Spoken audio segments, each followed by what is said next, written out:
The gunshot that shattered the evening stillness sent Penelope Morgan diving beneath the counter of her small apothecary shop, heart hammering against her ribs. April 1875 had brought nothing but trouble to Silver Creek, Colorado, and this night was proving no different. The sound of breaking glass followed, then heavy footfalls as someone entered her shop after hours. "I know you're in here." A man's voice rasped, thick with pain. "Need help? Been shot." Penelope clutched the small derringer her father had insisted she keep beneath the counter. At 24, she'd survived 5 years alone in this frontier town, running the apothecary she'd inherited when consumption took both her parents in the same cruel winter. She knew better than to trust strangers who came calling after sunset. "I'm armed," she called out, her voice steadier than she felt. "State your business or leave."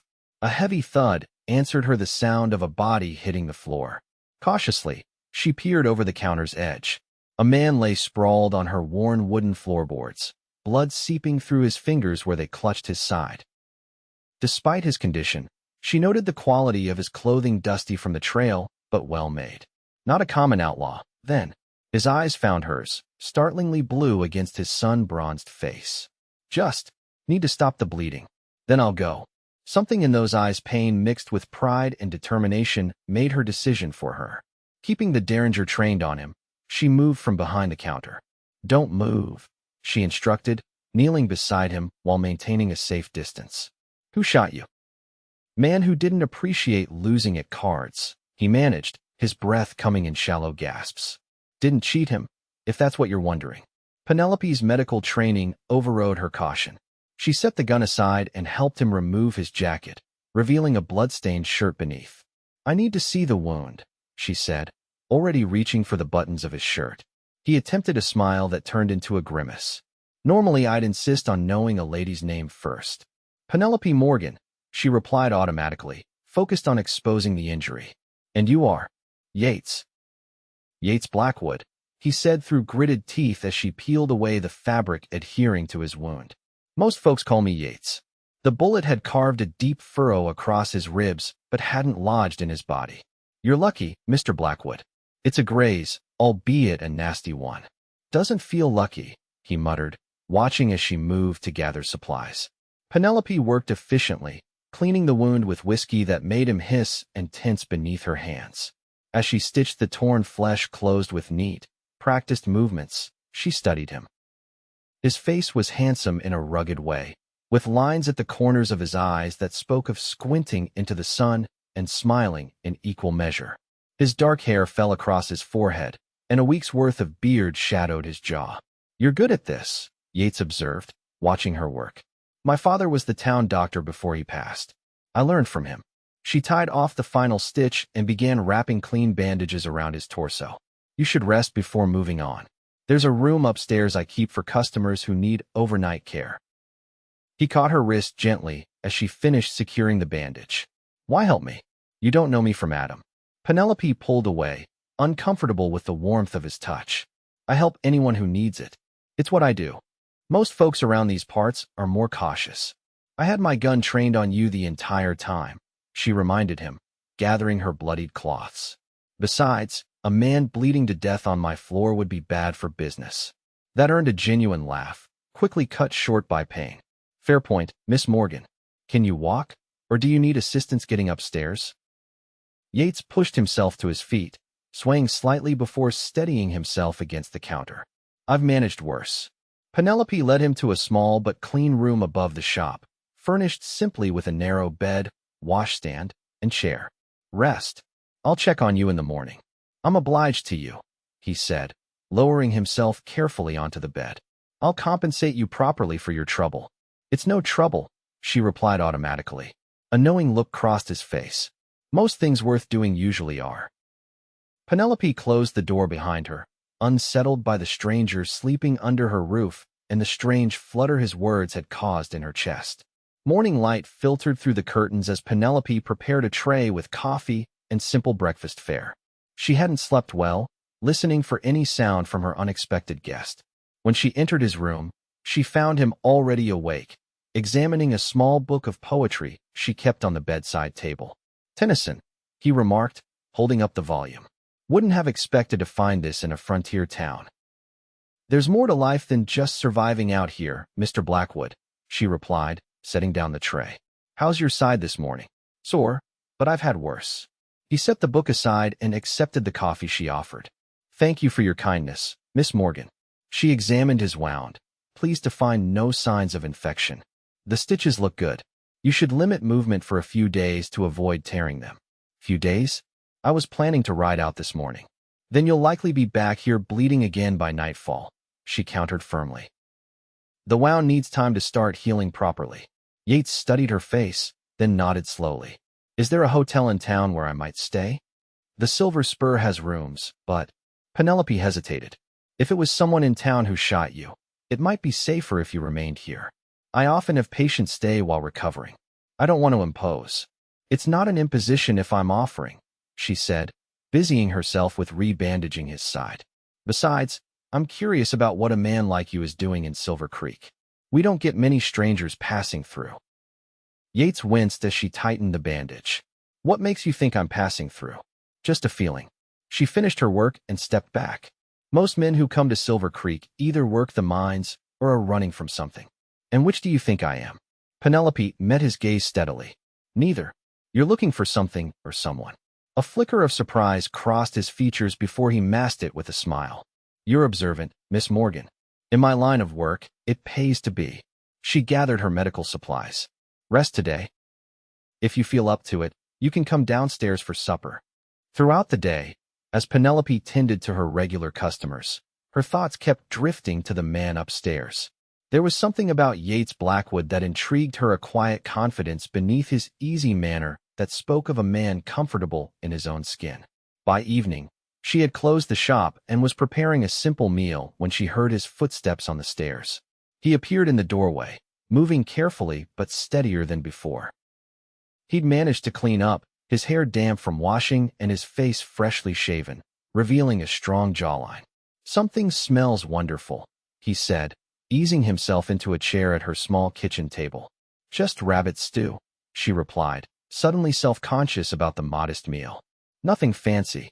After trail rations and saloon fare, home cooking is fancy enough for me. They ate in companionable silence for a few minutes before Penelope's curiosity got the better of her. So, what brings you to Silver Creek, Mr. Blackwood? Yates set down his spoon, considering her question. I'm looking for someone. Family. No. His expression darkened slightly. A man who killed my partner 6 months ago during a stagecoach robbery near Durango. Trail led me here. Penelope's spoon froze halfway to her mouth. You're a lawman? Former Texas Ranger. Now I work for the Pinkerton Detective Agency. He reached into his jacket pocket and produced a badge. Been tracking Thomas Wesley Holloway since December. The Holloways? Penelope paled. They're dangerous men, Mr. Blackwood. You know of them? She nodded slowly. Everyone here does. The Holloway brothers own the largest mine in the area. They're powerful men in these parts. And not above the law, Yates replied firmly. Thomas Holloway shot my partner in the back and made off with the payroll we were guarding. $5,000 and a good man's life. Penelope set down her spoon, appetite gone. You're walking into a hornet's nest. The Holloways have half the town in their pocket, including Sheriff Davis. All the more reason someone needs to bring them to justice. One man against the Holloways? That's suicide. Yates studied her across the table. You seem concerned for my welfare, Miss Morgan. I didn't stitch you up just to have you get yourself killed, she replied, avoiding his gaze. It would be a waste of good thread. A smile tugged at the corner of his mouth. I appreciate your practical outlook. He leaned forward slightly. Tell me about Silver Creek. How long have you lived here? The conversation shifted to safer ground as Penelope told him about growing up in the town, watching it transform from a small settlement to a bustling mining community after silver was discovered in the nearby mountains. My parents came here in '58, before the big strike. Father was the only doctor for 50 miles. When they both died 5 years ago, I took over the apothecary portion of his practice. She didn't mention the struggle it had been to earn the town's trust as a female healer or the loneliness of the years since. No husband? Yates asked, then quickly added, forgive me if that's too personal. No, it's fine. Penelope gathered their empty bowls. I was engaged once, to the assayer's son. He left for Denver to make his fortune and never returned. She shrugged, as if it no longer mattered. It was for the best. His loss, Yates said simply, the sincerity in his voice causing her to look up sharply. Their eyes met, and for a moment, something unspoken passed between them. Penelope broke the connection first, moving to the sink with their dishes. "You should rest," she said over her shoulder. "The body heals faster with sleep."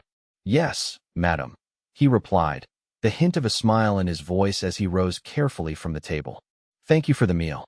Best I've had in months." After he'd gone upstairs, Penelope stood at the window, looking out at the darkened street.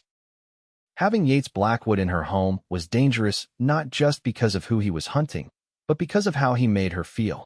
5 years of independence had taught her to rely on herself alone. She couldn't afford to let a handsome stranger with kind eyes and a noble mission disrupt the careful life she'd built.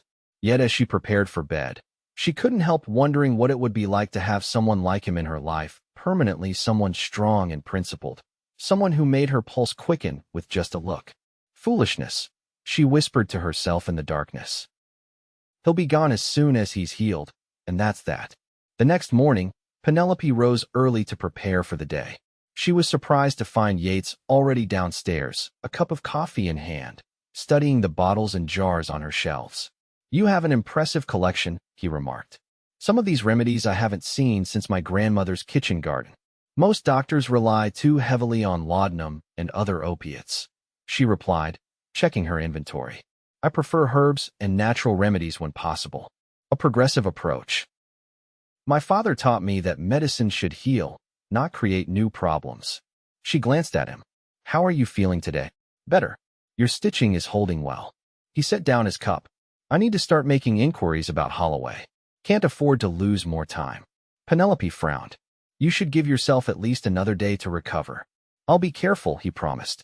"Just gathering information today, nothing more." She knew arguing would be pointless. "At least let me change your bandage before you go." As she worked, she was acutely aware of his steady gaze on her face and the warmth of his skin beneath her fingers. The intimacy of tending to his wound made her cheeks flush. "You should avoid the Silver Nugget Saloon," she advised, securing the fresh bandage. "That's where the Holloways and their men gather most evenings." "Noted." He pulled his shirt back on, wincing slightly.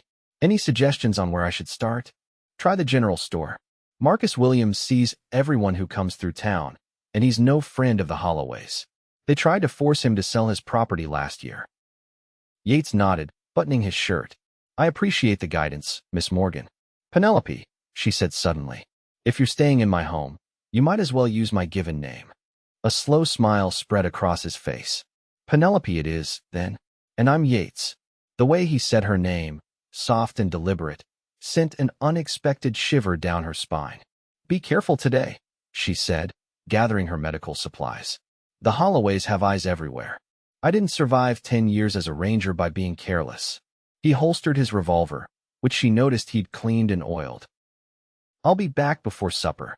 After he left, Penelope tried to focus on her work, but found herself glancing at the door whenever the bell jingled, announcing a customer. By mid-afternoon, worry had settled in her stomach like a stone. She told herself it was merely concern for a patient, nothing more. The door opened, and Sheriff Davis stepped inside, his bulky frame filling the doorway. Penelope stiffened. The sheriff rarely came to her shop, preferring the town's barber for his medical needs. "Afternoon, Miss Morgan," he said, removing his hat. His small eyes scanned the shop. "Heard you might have a visitor staying with you." Penelope kept her expression neutral. "I sometimes board patients who need ongoing care, Sheriff. Is there something I can help you with today?" "Just curious about this particular patient." Davis leaned against the counter. Tall fella, dark hair, might be carrying a Pinkerton badge. So word had already reached the Holloways. Penelope's heart raced, but she kept her voice steady. "I treated a man with a bullet grazed 2 nights ago. He didn't mention his occupation." She busied herself arranging bottles on a shelf. "Is he wanted for something?" "Just want to have a friendly chat with him." Davis's tone suggested anything but friendliness. "If you see him, let him know I'm looking for him." "Of course, Sheriff." After Davis left, Penelope closed the shop early and paced anxiously, waiting for Yates to return. When he finally appeared at her back door as the sun was setting, Relief flooded through her. "Sheriff Davis was looking for you," she blurted before he could speak. Yates nodded grimly. "I expected as much. Word travels fast in small towns." He closed the door behind him, checking that the curtains were drawn. "I made some progress today. Holloway's been living at the Grand Hotel under an assumed name, but he's planning to leave on tomorrow's stage to Denver." "Then you need to leave Silver Creek," Penelope urged. "The Holloways know you're here. It's not safe.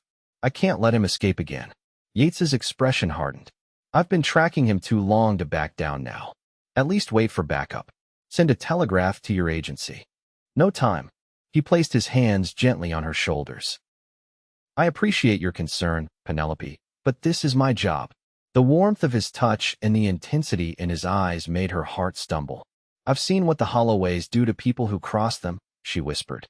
"Last year, a miner accused them of claim jumping. They found him hanging from a cottonwood tree the next morning. All the more reason they need to be stopped." His hand slid down to grasp hers. "I'll be careful, I promise." She pulled away, moving to the stove where a pot of stew simmered. "You're a stubborn man, Yates Blackwood." "So I've been told." He sat at the table, watching her. "Tell me something." "What?" she asked, ladling stew into bowls. "Why did you really help me that night? You could have sent me to the doctor in town." Penelope set the bowls on the table, considering her answer. "Dr. Simmons is in the Holloway's pocket. If you'd gone there with a bullet wound, you wouldn't have lived to see morning. So you risked yourself to save a stranger." He studied her face. "Why?" "Because it was the right thing to do," she said simply. "My parents taught me that much, at least." They ate in silence for a few minutes before Yates spoke again. "You're an unusual woman, Penelope Morgan." She raised an eyebrow. "Is that meant to be a compliment?" "Very much so." His smile reached his eyes, crinkling the corners. "Most people in this world look out for themselves first. You put others before yourself, even at your own risk." "Don't make me out to be some kind of saint," she objected. "I'm just doing what I was raised to do. And yet, from what I've gathered today, the town doesn't always appreciate it. Marcus Williams told me how you treated miners during the influenza outbreak last winter, even when they couldn't pay." Penelope shrugged uncomfortably. "People remember the bills they can't pay more than the help they received." "He also mentioned that you turned down a marriage proposal from the bank manager last year, a match most women in town would have jumped at." Her cheeks colored. "Mr. Williams has a loose tongue. He thinks highly of you," Yates said softly. "As do I."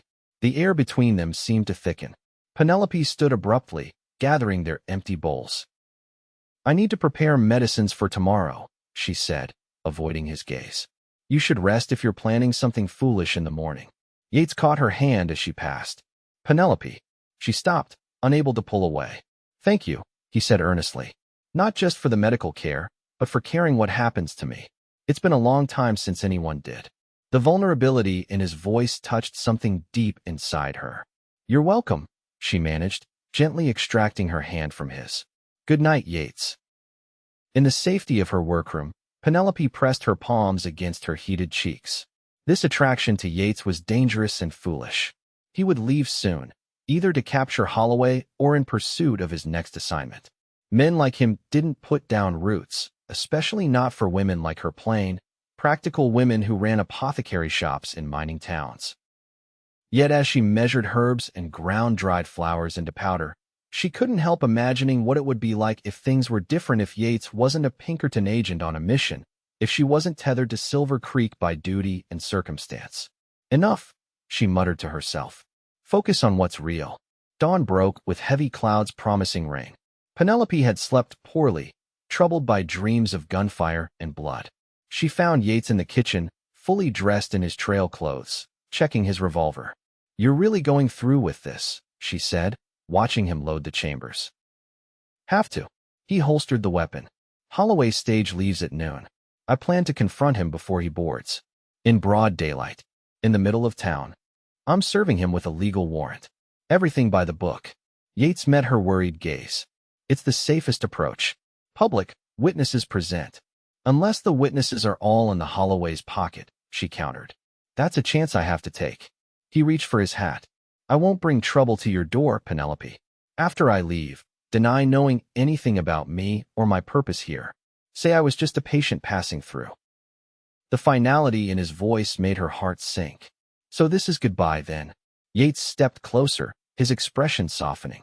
I'd like to think our paths might cross again someday, under better circumstances. Perhaps, she said, though they both knew it was unlikely. He hesitated, then reached out to touch her cheek briefly. Take care of yourself, Penelope Morgan. Before she could respond, he was gone, slipping out the back door into the misty morning. Penelope stood frozen for a moment, her cheek tingling where his fingers had touched. Then, with a determined set to her jaw, she hurried to change into her day dress. She couldn't stand by and let Yates face the Holloways alone. The town was busy despite the threatening weather, miners changing shifts and shopkeepers opening for the day's business. Penelope moved purposefully toward the stagecoach office, her medical bag clutched in one hand. If trouble erupted, she wanted to be prepared. She spotted Yates standing across from the Grand Hotel, watching the entrance with the patience of a predator. Sheriff Davis and 2 deputies lingered nearby, ostensibly supervising the loading of the stage, but clearly alert to Yates's presence. At precisely 11 o'clock, Thomas Holloway emerged from the hotel, flanked by 2 burly men. Even at a distance, Penelope recognized him tall and broad-shouldered, with a shock of red hair and the arrogant bearing of a man accustomed to power. Holloway was speaking to the hotel manager, seemingly in no hurry despite the departure time approaching. Yates straightened, his hand moving to rest near his holster as he stepped into the street. Penelope's heart hammered in her chest as she edged closer, staying within the cover of the general store's awning. Thomas Wesley Holloway, Yates called, his voice carrying across the suddenly quiet street. I have a warrant for your arrest on charges of murder and robbery.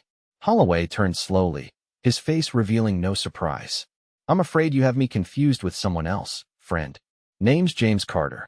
You can call yourself whatever you like, Yates replied evenly, producing a folded paper from his coat. But you're the man who shot Samuel Reeves in the back during the Durango stagecoach robbery last December. I'm taking you in to stand trial. People were backing away, sensing the impending confrontation. Sheriff Davis moved his hand to his gun, but made no move to intervene. That's quite an accusation, Holloway said, his expression hardening. I don't take kindly to having my good name besmirched by strangers. This doesn't have to get ugly, Yates continued, taking a step forward. Come peacefully, and you'll have your day in court. Holloway's laugh was cold. You're a long way from anywhere that matters, Pinkerton. This is my town. He glanced at Sheriff Davis. Isn't that right, Sheriff?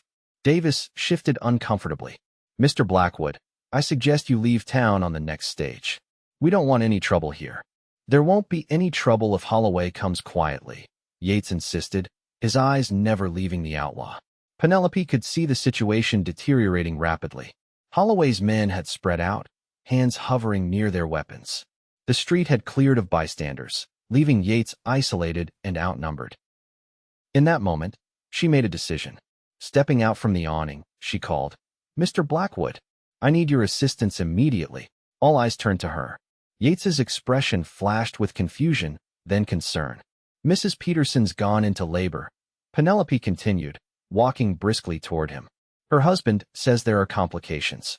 I need your help carrying my equipment. She reached his side, placing a hand on his arm while giving him a meaningful look. Please, it's urgent. For a heartbeat, she thought he might refuse, might insist on confronting Holloway regardless of the danger. Then his shoulders relaxed slightly, and he nodded. Of course, Miss Morgan. He turned back to Holloway, his voice hard. This isn't over. I believe it is, Holloway replied with a smirk. Run along with the lady doctor, Pinkerton, while you still can. Penelope tugged Yates away, feeling the tension vibrating through him as they walked quickly down the street. Neither spoke until they had turned the corner toward her shop. What are you doing? He hissed, though he didn't pull away from her. I had him. You had nothing except a death wish, she retorted, guiding him through her back door. They were going to kill you, Yates. 3 against 1, with a corrupt sheriff standing by to call it self-defense. Once inside, he paced like a caged animal. I can't let him go. Not again. You won't. Penelope closed the curtains. But getting yourself killed won't bring your partner back or see justice done. So what would you have me do? Let him escape to Denver? No. She faced him squarely. I have a better idea. Rain began to fall as Penelope outlined her plan.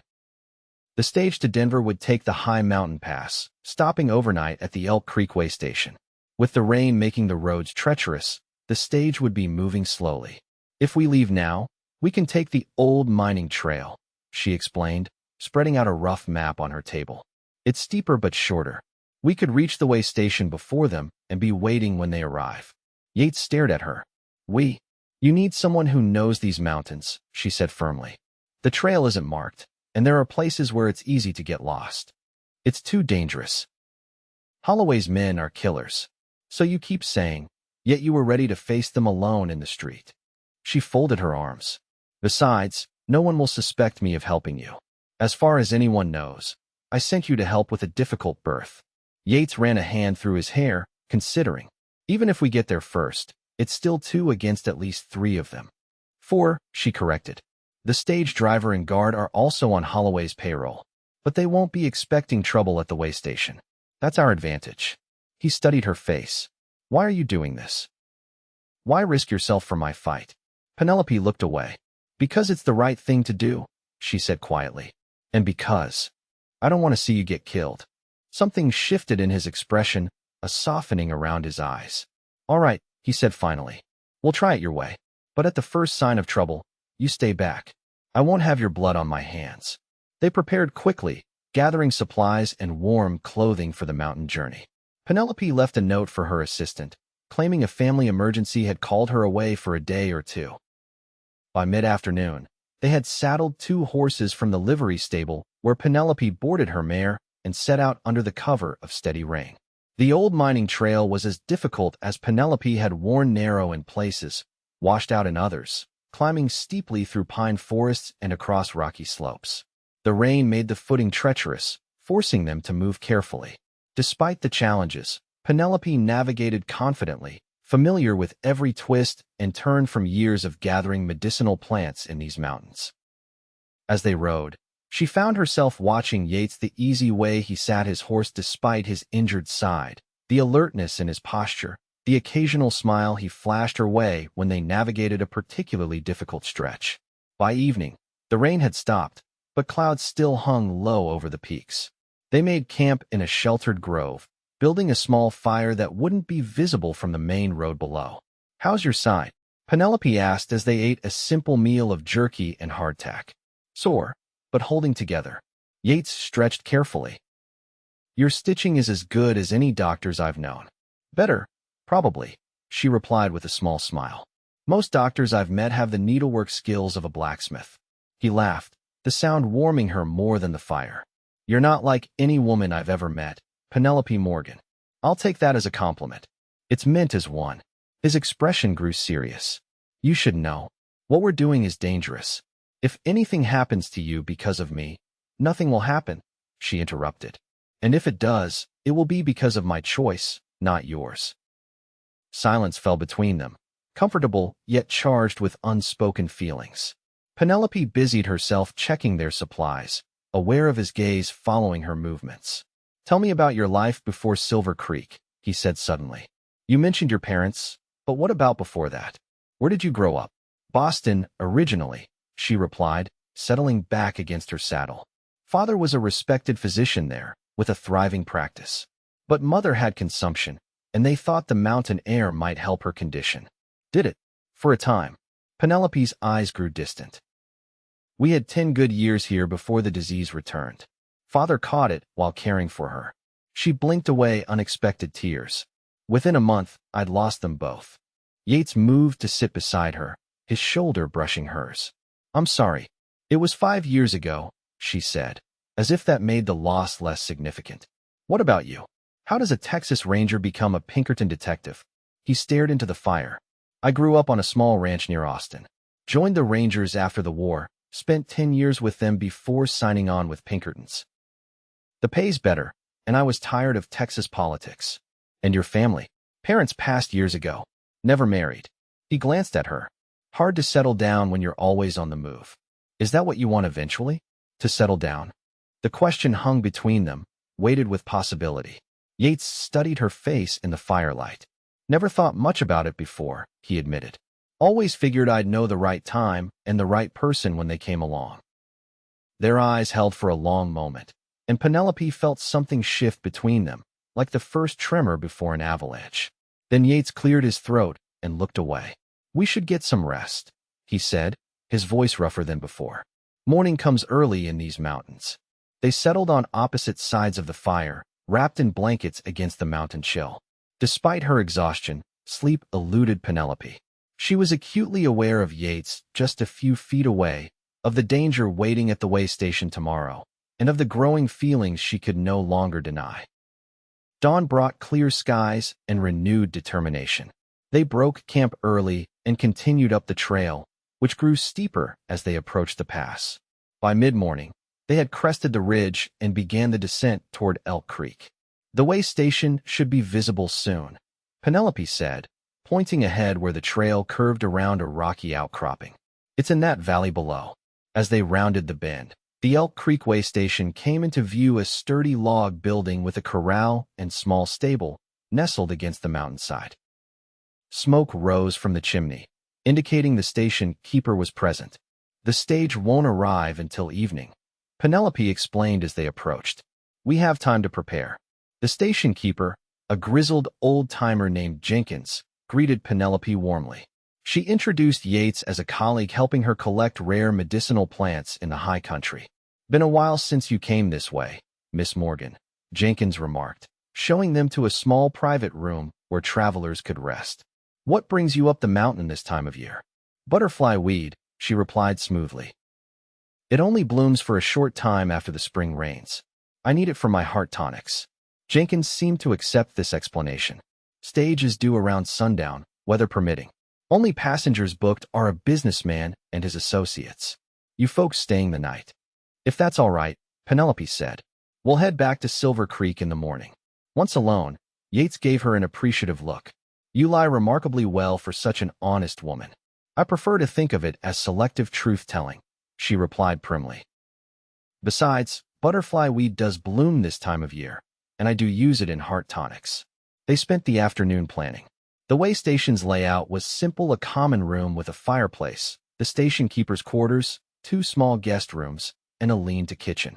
The stage would arrive just before supper, and passengers would eat before retiring for the night. "Jenkins says Holloway's booked both guest rooms for himself and his men," Penelope reported after speaking with the station keeper. "That means they're not expecting trouble." "Good," Yates nodded. "I'll take him when they've settled in for the night. Less chance of innocent people getting hurt." "What about his men?" "I'm hoping they'll surrender once Holloway's in custody."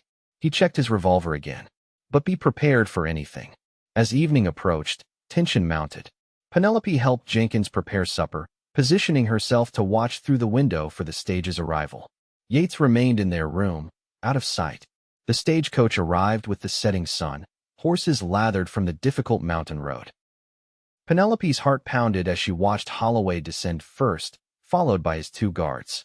The men stamped into the station, shaking off the evening chill. "Hell of a ride," Holloway complained to Jenkins. "Road's a mess after that rain." "Always is, sir," Jenkins replied, taking their bags. "Supper's ready, whenever you gentlemen are." Holloway noticed Penelope by the fireplace and paused. "Miss Morgan, isn't it? The apothecary from Silver Creek." She forced a smile. "Mr. Holloway. I'm surprised you remember me." "I make it a point to know all the prettier faces in town," he said with a smile that didn't reach his eyes. "What brings you up to Elk Creek?" "Gathering medicinal plants," she replied, gesturing to her collection bag near the door. "The high country has varieties that don't grow near town." Holloway seemed to accept this, though his gaze lingered on her face a moment too long. "Dangerous for a lady to be traveling these mountains alone."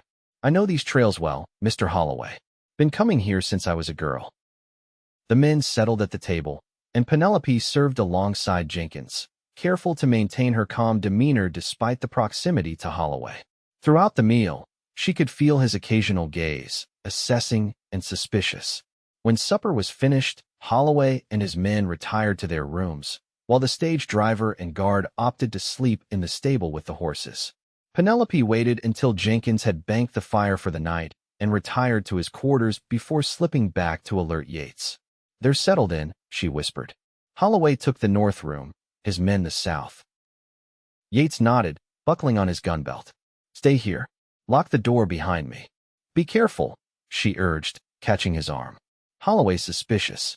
I could see it in his eyes at supper. All the more reason to move quickly. He covered her hand with his own. If anything happens to me, get back to Silver Creek and telegraph the Pinkerton office in Denver. Tell them everything. Before she could respond, he leaned down and kissed her a brief, fierce press of his lips against hers that left her breathless.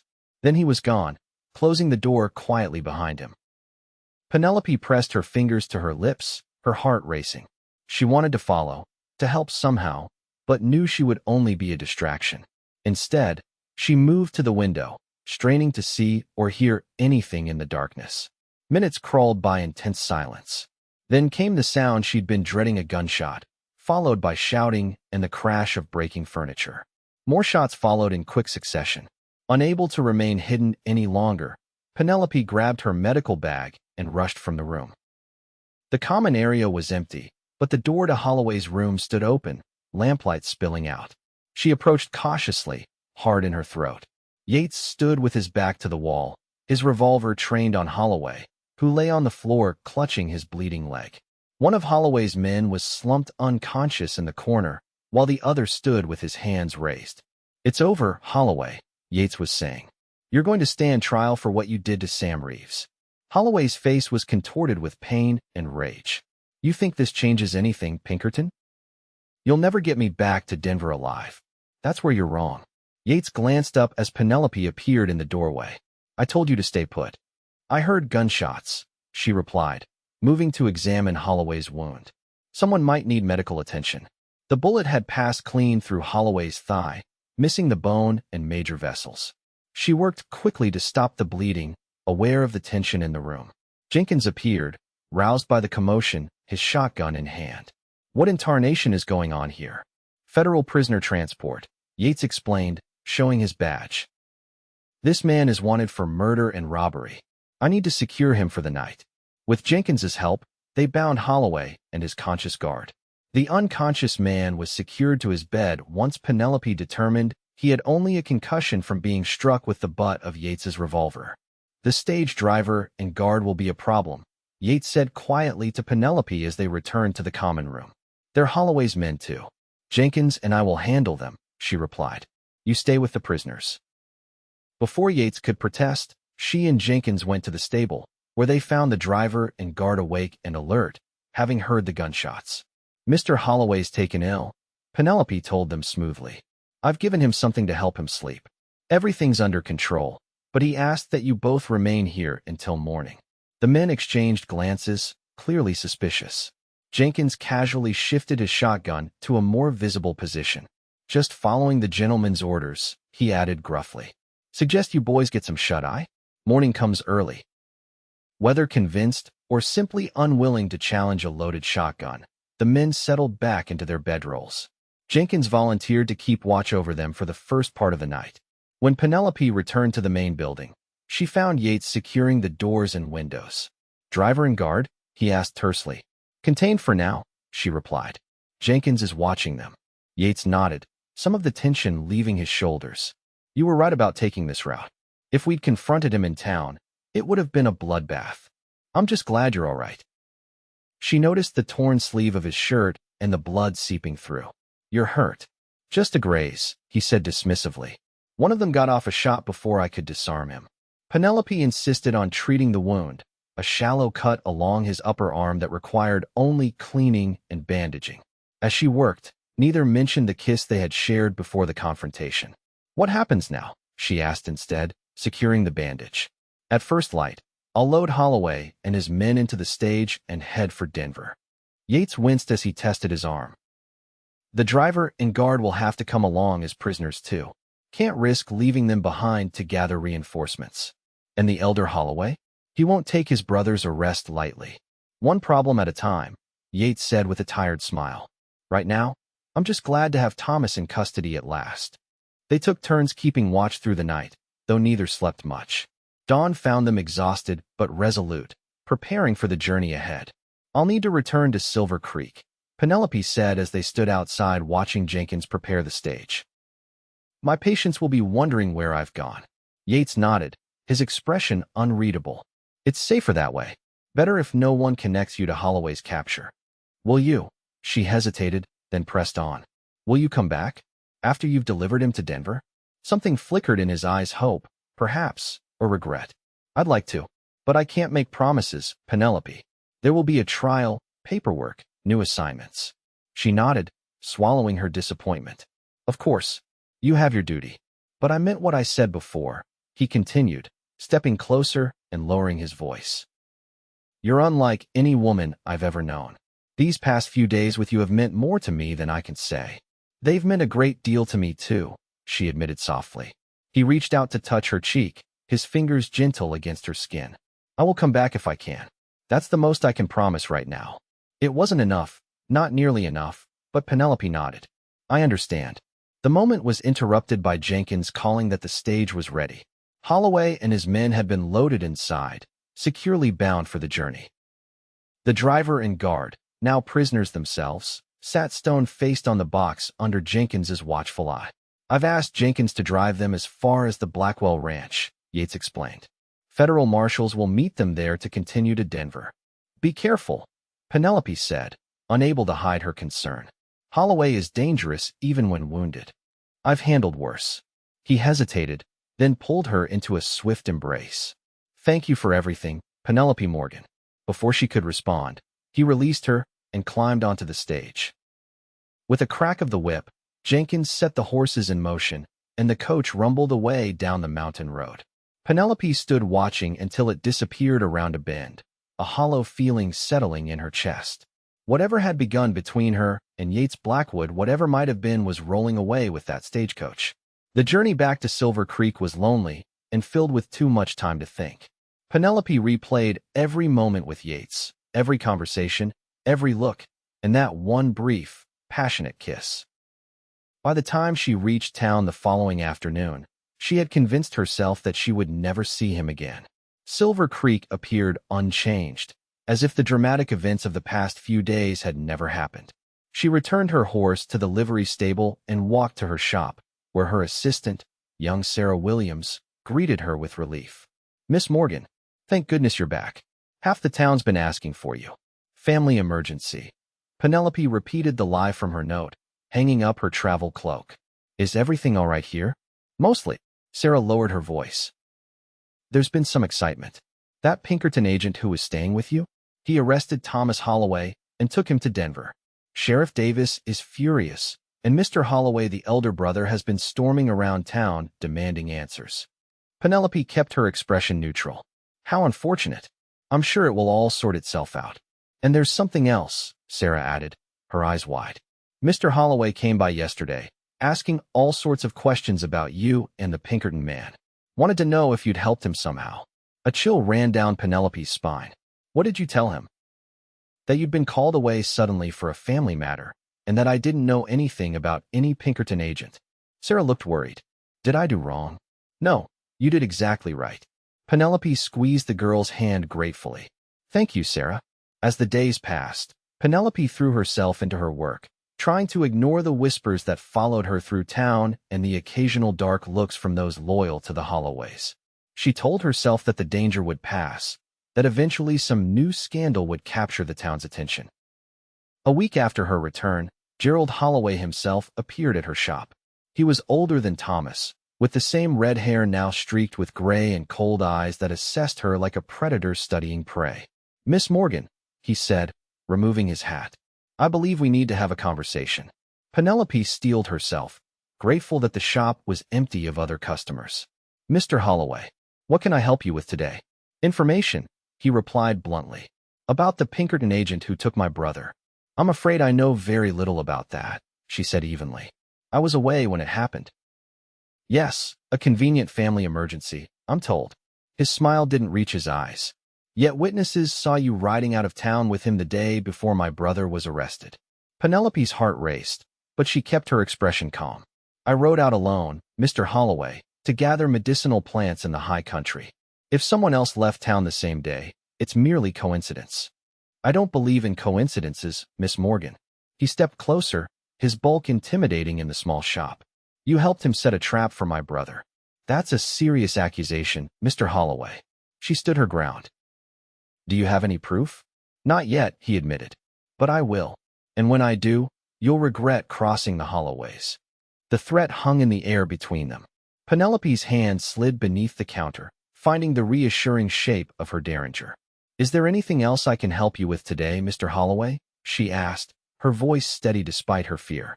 He studied her for a long moment, then placed his hat back on his head. Not today, Miss Morgan, but we'll speak again soon. After he left, Penelope sank onto her stool, hands trembling. She had underestimated the elder Holloway's determination and resources. If he discovered her role in his brother's capture, she would be in grave danger. For the first time, she considered leaving Silver Creek, selling the shop, and starting fresh somewhere else. But where would she go? This town, for better or worse, was her home. Her parents were buried here. Her life's work was here. I won't be driven away, she whispered to herself, resolve hardening within her. Not by fear, not by threats. Still, she took precautions. She began sleeping with the derringer under her pillow and installed new locks on her doors and windows. She asked Sarah to stay with her at night, claiming the girl's company would be welcome now that Penelope's cousin had returned to his home. Days stretched into weeks with no word from Yates. Penelope told herself she hadn't really expected him to return, that his duties would take him elsewhere once Thomas Holloway was safely delivered to justice. Still, each day that passed without news dimmed the hope she tried not to nurture. 1 month after Holloway's arrest, Penelope was working late in her shop, preparing tinctures for the next day's customers. A soft knock at the back door startled her. No one used that entrance except for deliveries, which never came after dark. Cautiously, derringer in hand, she approached the door. Who's there? Penelope, it's me. The familiar voice sent her heart racing. It's Yates. She fumbled with the locks, throwing the door open to find him standing there, trail-worn but whole. For a moment, they simply stared at each other. Then he stepped inside, closing the door behind him. You came back, she said, hardly believing her eyes. I said I would if I could. He removed his hat, his gaze traveling over her face as if memorizing it. Holloway's in prison awaiting trial. My testimony's been recorded. I've been granted leave until the court date. How long? A month, maybe 2. He set his hat aside. I thought I might spend it here, if that's all right. Hope bloomed in her chest, but caution tempered it. Gerald Holloway suspects I helped you capture his brother. He's been watching me, asking questions around town. Yates's expression darkened. Has he threatened you? Not directly, but the implication was clear. She set the derringer on a nearby table. It might not be safe for you here. I'm not concerned about my safety, he said, stepping closer. It's yours that worries me. I shouldn't have left you to face this alone. I've managed, she replied, lifting her chin slightly. I'm stronger than I look. I never doubted that. His voice softened. Not for a moment. The space between them seemed charged with electricity. Penelope was acutely aware of his presence, of how much she had missed him. Why did you really come back, Yates? She asked quietly. The truth. He held her gaze steadily. Because I couldn't stay away. Because in all my years of wandering, I've never met anyone who made me want to stop. Until you. The simple honesty of his words stole her breath. Yates, I know it's too soon, he interrupted gently. I know we barely know each other. But these past weeks, all I could think about was getting back to Silver Creek, getting back to you. Penelope took a trembling breath. It's madness. You're a Pinkerton agent. Your life is on the road, chasing outlaws and solving mysteries. And I'm just a small-town apothecary with responsibilities here. Is that what you think? He moved closer, close enough that she could feel the warmth radiating from him. That you're just anything? Penelope, you're extraordinary. Brave, brilliant, compassionate. You idealize me, she protested weakly. You don't know my flaws, my failings. I know enough, he said simply. I know I want the chance to learn the rest. Her heart pounded so loudly she was certain he must hear it. And what happens when your leave ends? When you have to return to Denver or go wherever they send you next? Something like uncertainty flickered across his face. I don't know, he admitted. I only know I want to spend whatever time I have here with you. The rest, we'll figure out together. It wasn't a declaration of undying love or a promise of forever. Yet somehow, its honesty touched her more deeply than grand proclamations might have. "I'd like that," she whispered. The smile that spread across his face was like sunrise after the longest night. He reached for her slowly, giving her time to pull away if she wished. When she didn't, his hands came to rest lightly on her waist. "May I kiss you properly this time?" he asked, his voice rough with emotion. Not as a goodbye, but as a beginning? In answer, Penelope rose on tiptoes, her hands finding his shoulders as their lips met. The kiss was gentle at first, questioning, then deepened as they found their answer in each other. His arms encircled her, drawing her against him as if she were something precious he feared losing. When they finally parted, both breathless, Yates rested his forehead against hers. "I've been wanting to do that since the moment you stitched me up," he confessed. She laughed softly. "That's hardly romantic." "On the contrary," he murmured, brushing a strand of hair from her face. "A beautiful woman saving my life. What could be more romantic than that?" The next few weeks passed in a whirlwind of happiness unlike anything Penelope had known before. Yates took a room at the Silver Spur Hotel. Propriety demanded at least that much, but spent his days helping at the apothecary shop and his evenings in Penelope's company. Together, they faced the town's curiosity and Gerald Holloway's continuing suspicion. Yates made no secret of his Pinkerton credentials, which afforded them some protection. Even Holloway was reluctant to move openly against a federal agent. As they grew closer, Penelope found herself sharing parts of her life she had kept private for years. Her dreams for expanding the apothecary into a proper medical practice, her fears of never being fully accepted as a woman doctor, her loneliness since her parents' deaths. In turn, Yates spoke of his years with the Rangers, the loss of his partner that had driven him to pursue Thomas Holloway so relentlessly, and his growing weariness with the nomadic life of a detective. "I never thought much about settling down," he admitted one evening as they walked along the creek that gave the town its name. "Always figured there'd be time for that later, after one more case, one more assignment." "And now?" Penelope asked, her heart quickening. He stopped, turning to face her in the fading light. "Now I'm not so sure that waiting is the right choice." Before he could elaborate, they were interrupted by the sound of approaching horses. Gerald Holloway and two of his men rode toward them, their expressions grim. Well," Holloway called, reining in his horse. "The Pinkerton man and his lady friend. Enjoying the evening air." Yates positioned himself slightly in front of Penelope. "Mr. Holloway, something I can help you with." "Just passing by," Holloway replied, though his tone suggested otherwise. "Thought you might like to know I received a telegram from Denver today. Seems my brother's case might be dismissed on a technicality. Witnesses changing their stories, evidence gone missing. You know how these things go." Yates's posture stiffened. "Justice has a way of prevailing, Mr. Holloway, despite attempts to subvert it." "We'll see." Holloway's gaze shifted to Penelope. "Miss Morgan, I hope you're considering my offer for your property. The price won't remain so generous indefinitely." "My shop isn't for sale," she replied firmly. "At any price." Holloway's smile was cold. "Everything has a price, my dear. It's just a matter of finding the right leverage." He tipped his hat. "Good evening to you both." As they rode away, Penelope released a shaky breath. "He's threatened to buy me out before, but never so directly." "He's trying to intimidate us," Yates said, his expression troubled. "I should telegraph Denver, make sure his claims about the case are false." "Do you think he could really get Thomas released?" "It's possible. Men like the Holloways have influence, even from a jail cell." He took her hand, squeezing it reassuringly. "But I won't let that happen. And I won't let him threaten you." That night, Yates insisted on escorting Penelope home and checking every room before leaving her. As he prepared to depart for his hotel room, he paused at the door. "I've been thinking," he said, his expression serious. "Maybe it's time I considered a change of occupation." Her heart skipped. "What do you mean?" "The Pinkerton agency has field offices in Denver, San Francisco, even here in Colorado territory. Positions that don't require constant travel." He took her hands in his. "Positions that would allow a man to put down roots somewhere. Maybe even start a family." Penelope hardly dared believe what she was hearing. "Yates, are you saying—" "I'm saying I'm falling in love with you, Penelope Morgan," he interrupted softly. "And I'm not willing to ride away from you when this is over." Tears pricked at her eyes. I'm falling in love with you too, she whispered. But I don't want you to change your life for me if it's not what you truly want. That's just it, he said, cupping her face gently. It is what I want.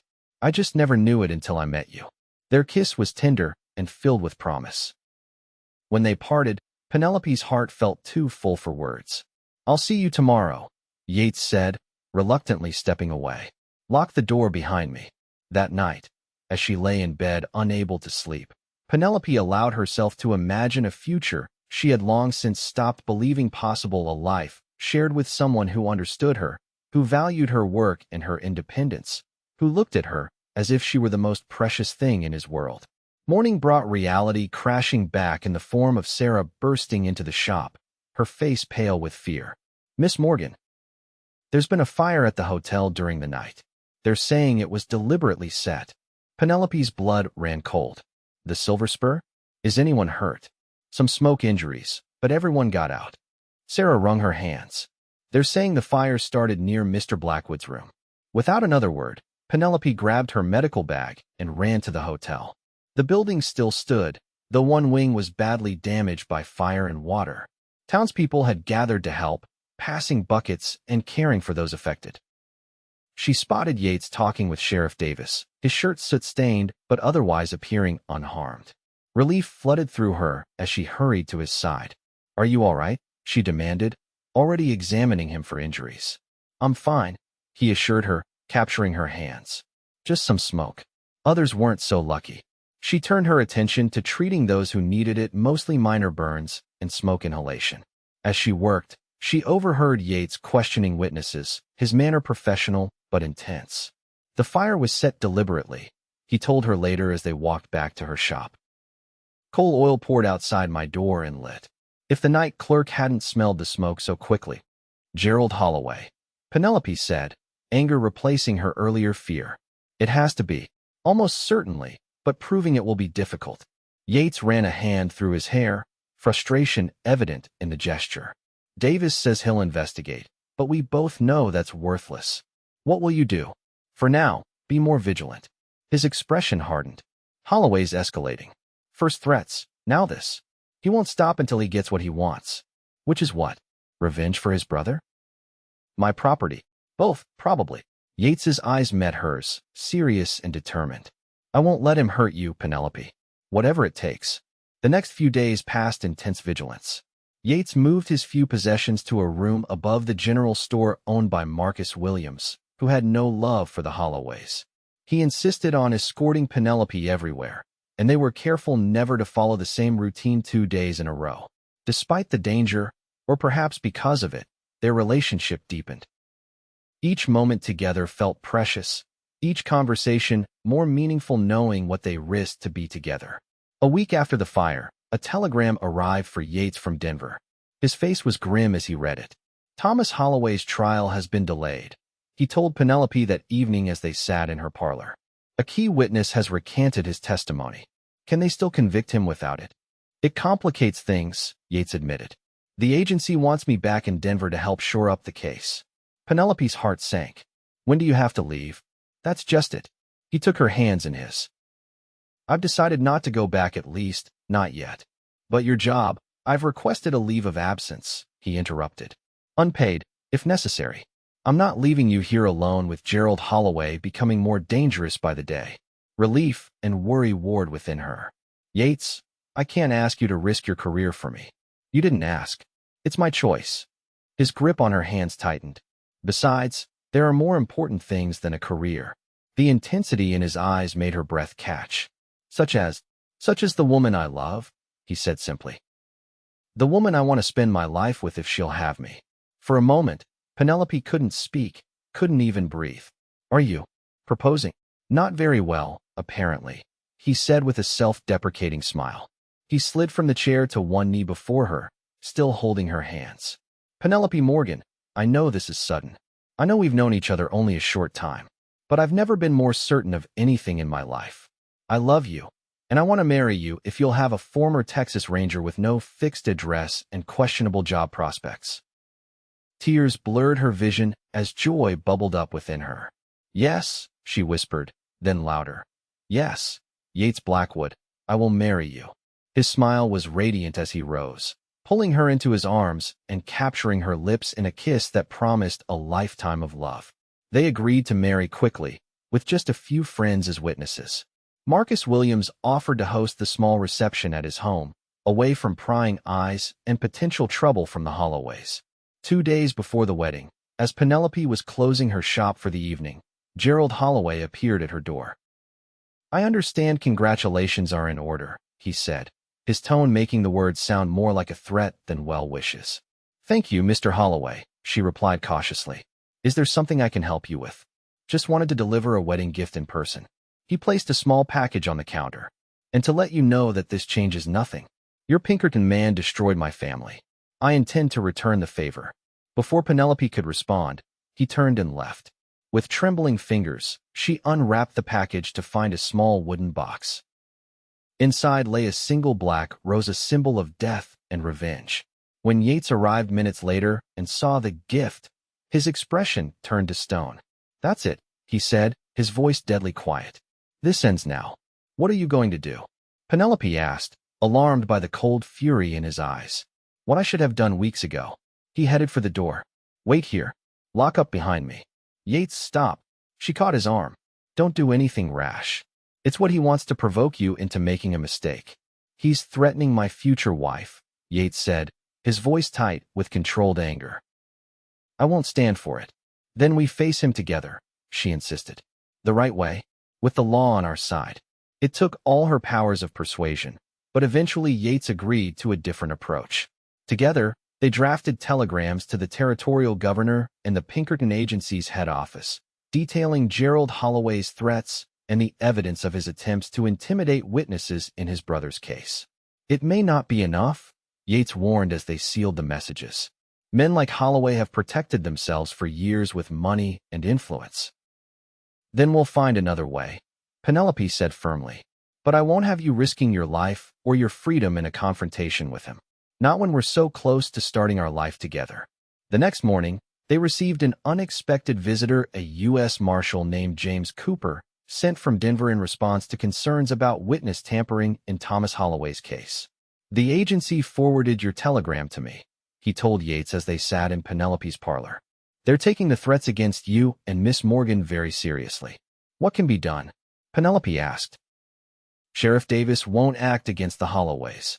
That's why I'm here, Cooper replied. Federal jurisdiction trumps local when it comes to interfering with a federal prosecution. I have the authority to investigate Gerald Holloway directly. Hope sparked within Penelope. Do you think you can prove he's behind the threats and the fire? With your help? Yes, Cooper said, looking between them. But it won't be without risk.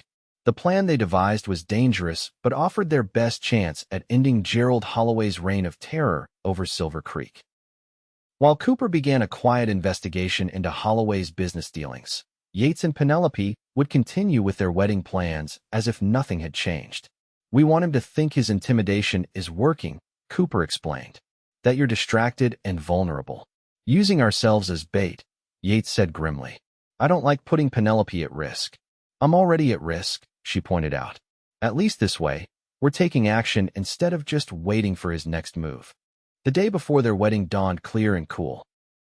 Penelope tried to focus on the joy of the occasion rather than the danger that lurked beneath the surface.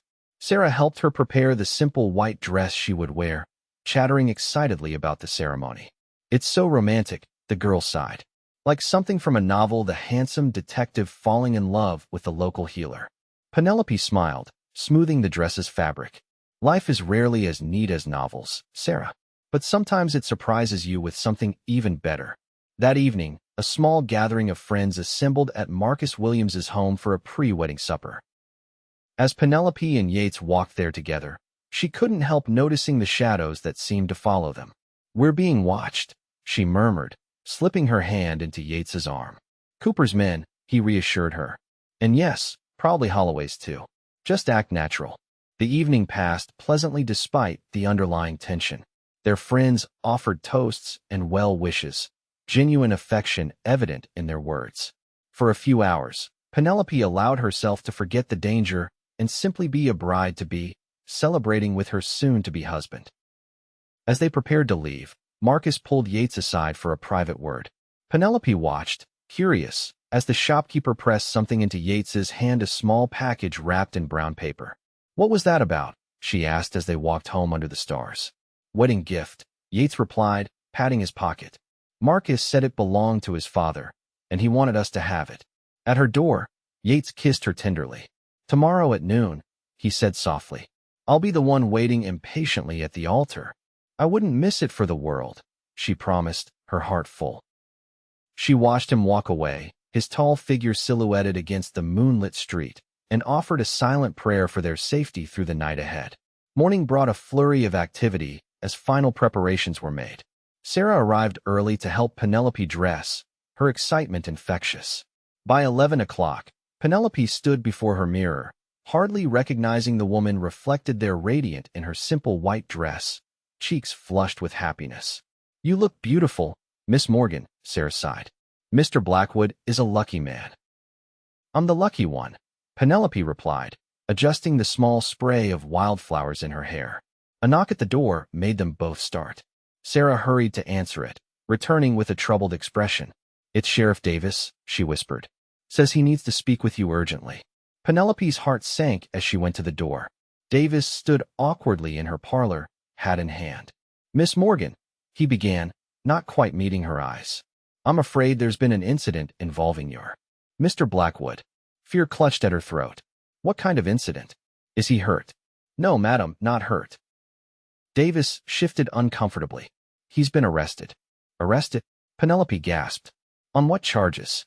"Assault and attempted murder," Davis replied. "He attacked Gerald Holloway this morning. Nearly beat the man to death before my deputies pulled him off." "That's impossible," Penelope said firmly. "Yates wouldn't do that." "3 witnesses saw it, madam. Mr. Holloway is at the doctor's now, unconscious." Davis looked genuinely regretful. "I'm sorry, but Mr. Blackwood will be held for trial." As the sheriff left, Penelope stood frozen in shock. None of this made sense. Yates had agreed to Cooper's plan. He wouldn't have jeopardized everything by attacking Holloway. "What do we do?" Sarah asked, wide-eyed. Determination replaced Penelope's initial shock. "Find Marshal Cooper," she instructed. "He's staying at the Silver Spur. Tell him what's happened and ask him to meet me at the jail."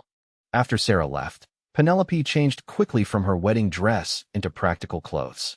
Something was very wrong, and she intended to get to the bottom of it. The jail was quiet when she arrived. Deputy Wilson, a young man who had always been friendly to her, sat at the desk. "I need to see Mr. Blackwood," she said without preamble. Wilson looked uncomfortable. "Can't do that, Miss Morgan. Sheriff's orders." "Deputy, I am supposed to be getting married in less than an hour," she said, letting her frustration show. "At the very least, I deserve to hear from my fiancé why he won't be at the church." Whether moved by her words or simply sympathetic to her plight, Wilson relented. 5 minutes, he said, leading her to the cells in the back. Yates sat on a narrow cot, his face bruised and his knuckles raw. He looked up as they approached, surprise and then relief washing over his features.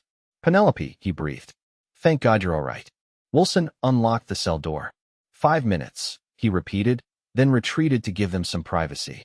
The moment they were alone, Yates pulled her into his arms. "Listen carefully," he whispered against her ear. "This is a setup.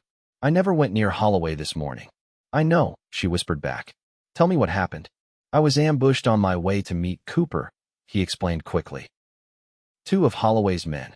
I fought them off, but not before they landed a few good hits. Must have been enough to claim I'd attacked Holloway.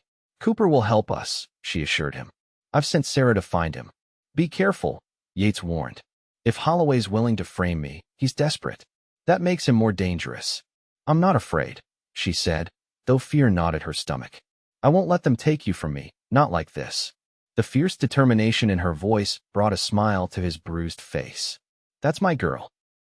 Deputy Wilson returned, apologetically indicating their time was up. As Penelope reluctantly stepped away, Yates caught her hand. "I love you," he said simply. "No matter what happens." "I love you too," she replied. "And this isn't over." Not by a long shot. Outside the jail, Penelope found Marshal Cooper waiting, his expression grim. "I heard," he said without preamble. "It's a classic frame-up. Holloway must have realized we were closing in on him. Can you get Yates released? Not immediately. Not without proof. Cooper led her away from the jail, speaking quietly. But this may work to our advantage. While Holloway thinks Yates is safely locked up, I can execute the search warrants I received this morning. Search warrants? For Holloway's office and home. Cooper's smile was predatory. We have reason to believe he's been keeping records of his illegal activities, including his attempts to tamper with witnesses in his brother's trial. What can I do? Penelope asked, ready to help in any way possible. For now, maintain the appearance that you believe Yates is guilty, Cooper instructed. Act betrayed, heartbroken. Holloway needs to think his plan worked. Playing the role of the abandoned bride was harder than Penelope had anticipated. She returned to her shop, closing it for the day as would be expected. Friends came by offering condolences and support, which she accepted with tearful gratitude. By evening, the entire town knew that the wedding had been canceled and that Yates Blackwood sat in jail for assaulting Gerald Holloway. Opinion was divided, some believing Yates had finally snapped under Holloway's provocations, others suspecting there was more to the story. As darkness fell, Penelope paced her parlor, waiting for word from Cooper. The knock, when it came, was so soft she almost missed it. She opened her back door to find the marshal standing there, his expression triumphant. "We found it," he said without preamble, stepping inside. Holloway kept detailed records of everything: payments to witnesses, bribes to officials, even the order to set the hotel fire. Relief flooded through Penelope.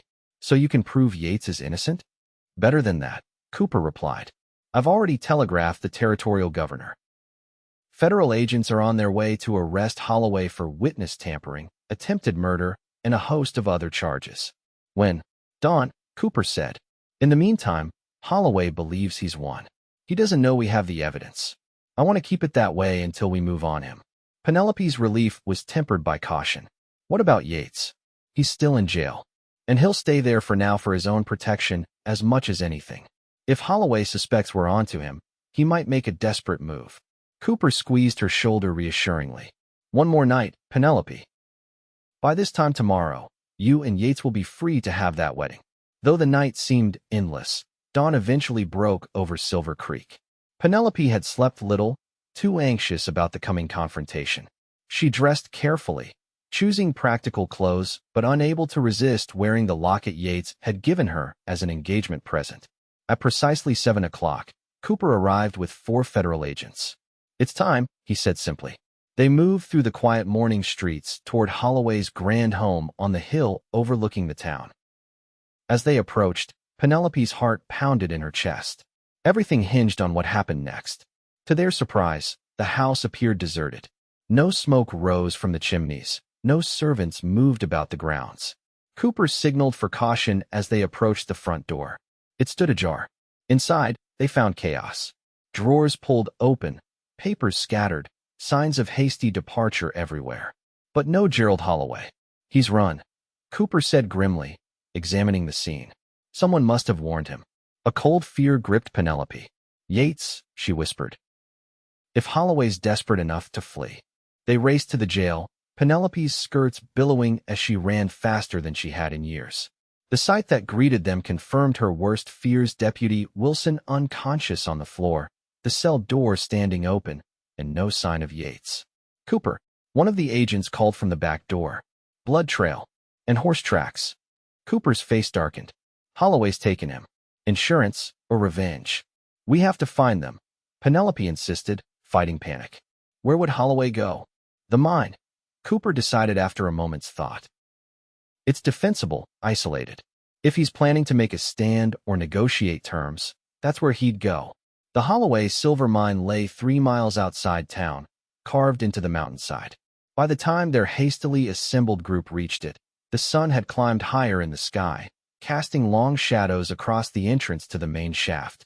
Cooper held up a hand, signaling a halt. "We need to be careful.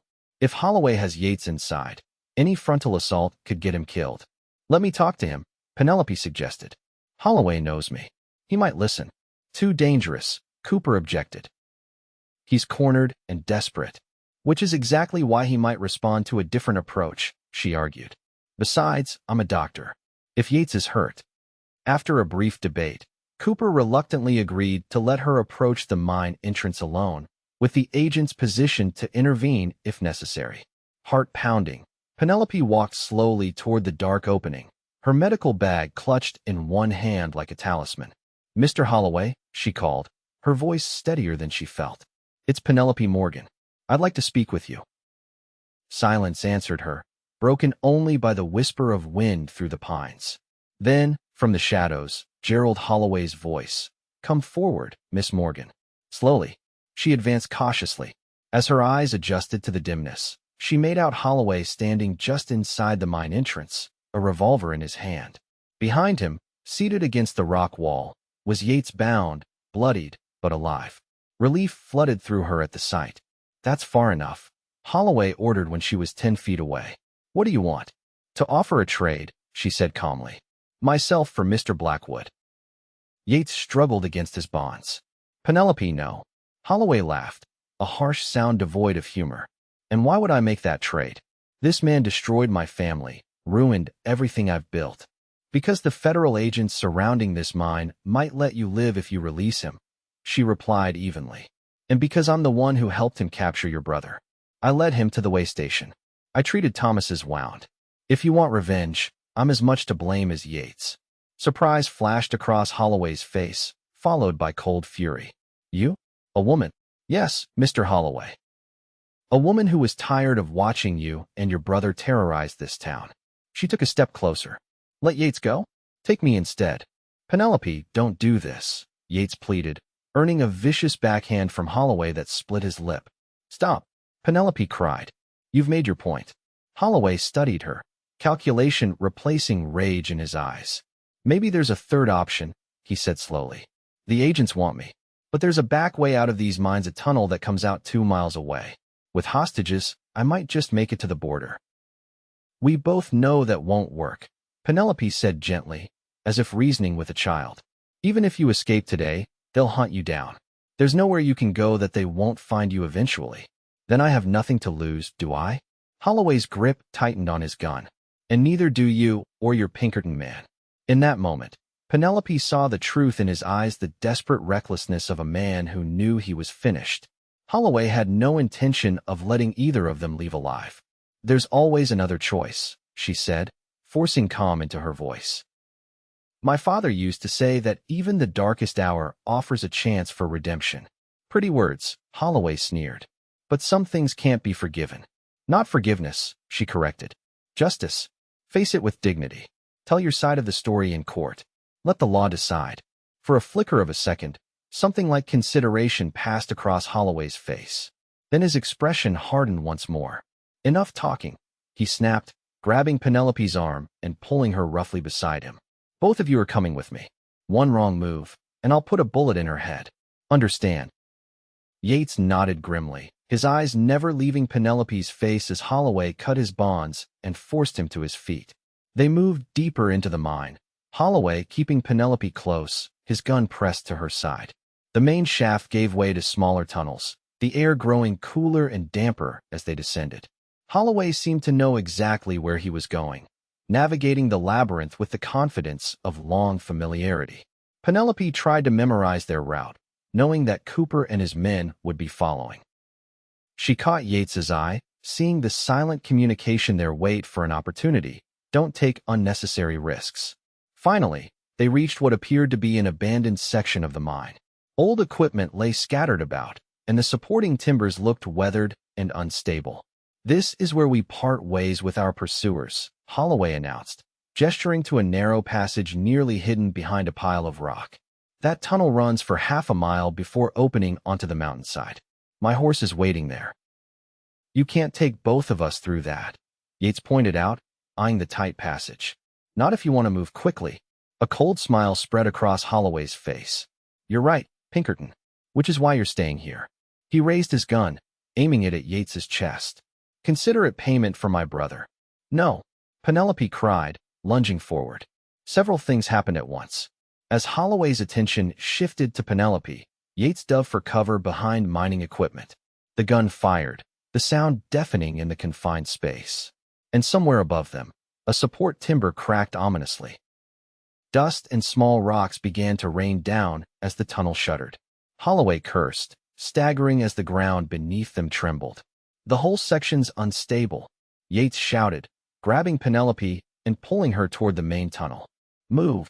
Holloway fired again, the bullet ricocheting off rock. The report triggered a larger collapse, a section of ceiling crashing down between them and their captor. Run! Yates urged, pushing Penelope ahead of him as they raced back the way they had come. Behind them, Holloway's shouts turned to screams as more of the tunnel gave way. Penelope wanted to stop, her healer's instincts urging her to help, but Yates kept her moving. "We can't save him if we're buried too," he said grimly, guiding her through the dusty darkness. They emerged into the main shaft just as Cooper and his men were preparing to enter. Coughing and covered in rock dust, they collapsed into the sunlight. "Holloway?" Cooper asked, helping them to their feet. "Trapped in a cave-in," Yates reported between coughs. "Back tunnel collapsed." Rescue efforts began immediately, but it was too late. By the time they reached Holloway, he was gone, crushed beneath the weight of the very mountain that had made him rich. As they rode back to town, Penelope leaned against Yates, exhaustion and delayed shock setting in. He held her close, his arms secure around her waist. "I thought I'd lost you," she murmured, too tired for pretense. "Never," he promised, pressing a kiss to her temple. "Not even Holloway could keep me from getting back to you." The town was abuzz with the news by the time they returned. Gerald Holloway dead, his corrupt empire exposed, the Pinkerton agent exonerated. Sheriff Davis, implicated in Holloway's records, had fled in the night. Deputy Wilson, recovered from his encounter with Holloway's men, was appointed acting sheriff. Cooper insisted that both Yates and Penelope be examined by the town doctor. Once they were pronounced bruised but not seriously injured, he presented them with unexpected news. "The Pinkerton agency is impressed with how you handled this case," he told Yates. "They're offering you a position in their Denver office, supervising agent. Minimal travel required." Yates glanced at Penelope, his expression questioning. "Denver's not far," he said carefully. "Close enough to visit Silver Creek regularly." Penelope's heart swelled with love for this man, who considered her wishes even in his moment of professional triumph. "Or," she suggested, taking his hand, "Silver Creek could use a resident Pinkerton agent. The mines attract all sorts of trouble." Cooper smiled. "I'll present that option to the agency. They might be amenable, especially given the town's strategic location." That evening, alone in her parlor for the first time since the ordeal began, Penelope and Yates finally had a moment to themselves. "Quite a wedding day," Yates remarked, wincing slightly as she dabbed at the cut on his lip. "Not exactly what we planned. We never seem to do things the conventional way," she replied, setting aside her cloth to look at him properly. "Are you sure about staying in Silver Creek? The Denver position would be a promotion." "I'm sure about you," he said simply. "Everything else is negotiable. Even your career. Especially that." He caught her hand, bringing it to his lips. "Penelope, these past weeks have shown me what really matters. It's not the next case or the next town.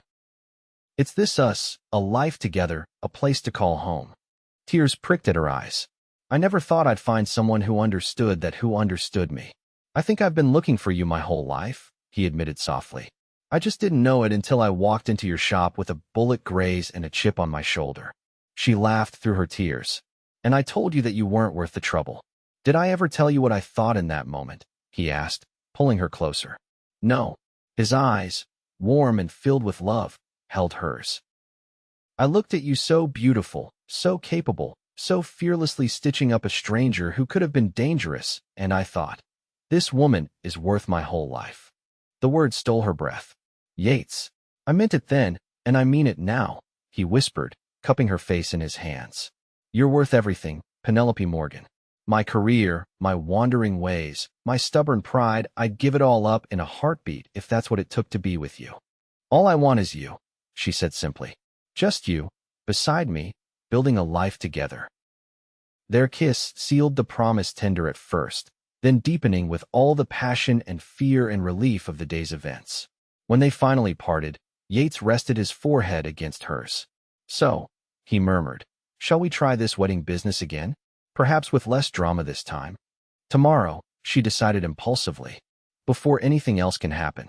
Just us and a few friends, simple and straightforward. Tomorrow it is, he agreed, smiling down at her. I can't wait to make you Mrs. Blackwood. And I can't wait to make you the happiest man in Colorado Territory, she replied, her heart overflowing with love. The wedding took place the next day, just as they had planned. Penelope wore her white dress, now hastily mended where it had torn during their adventure in the mine. Yates, despite his bruises, looked handsome and proud as he waited for her at the small church. Their vows were simple but heartfelt, promising to love and cherish each other through whatever life might bring. As the minister pronounced them husband and wife, Penelope felt a sense of rightness, of completion, that she had never known before. The small reception at Marcus Williams's home was filled with laughter and genuine good wishes. Even Cooper unbent enough to offer a toast to the couple who had helped bring justice to Silver Creek. As the celebration wound down, Yates pulled Penelope aside, slipping something into her hand, the package Marcus had given him before their original wedding date. I never had a chance to give you this, he said softly. Open it. Inside the brown paper was a small velvet box. Nestled within lay a pair of simple gold bands wedding rings, well worn but beautifully crafted. They belonged to Marcus's parents, Yates explained. Married 50 years before they passed. He thought we should have them, said they were lucky. Tears blurred Penelope's vision as she looked at the rings. They're perfect. Yates took the smaller band and slid it onto her finger beside her wedding ring. For luck, he murmured, though I already feel like the luckiest man alive. She placed the larger band on his finger, her heart too full for words. Later that night, as they lay together in the quiet darkness of what was now their home, Penelope traced the lines of her husband's face with gentle fingers. What are you thinking? Yates asked, catching her hand and pressing a kiss to her palm. That sometimes the most unexpected journeys lead to the most beautiful destinations, she replied softly. A wounded stranger stumbles into my shop, and 6 weeks later, I'm happier than I ever thought possible.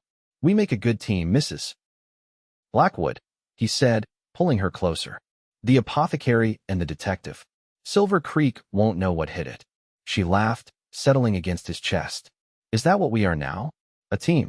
Partners, he corrected, his voice warm with promise. In everything, for always.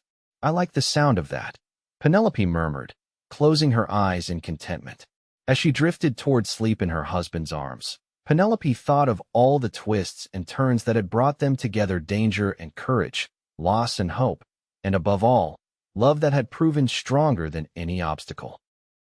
Once, she had believed herself unworthy of such happiness, had told herself that loving someone was more trouble than it was worth.